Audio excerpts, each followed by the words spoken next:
شروع اللہ کا نام لے کر جو بڑا مہربان نہایت رحم والا ہے۔ سورج کی قسم اور اس کی دھوپ کی، اور چاند کی جب وہ اس کے پیچھے چلے، اور دن کی جب وہ اسے روشن کر دے، اور رات کی جب وہ اسے چھپا لے،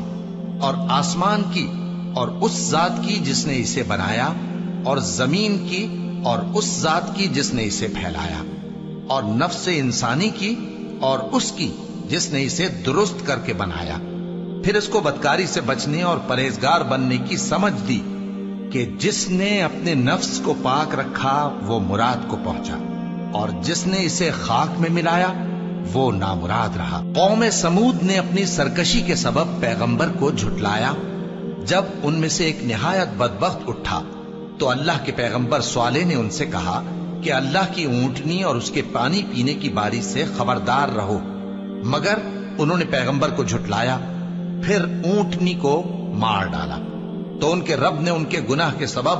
ان کو نیست و نابود کر دیا، پھر سب کو برابر کر دیا، اور اللہ کو ان کے بدلہ لینے کا کچھ بھی ڈر نہیں۔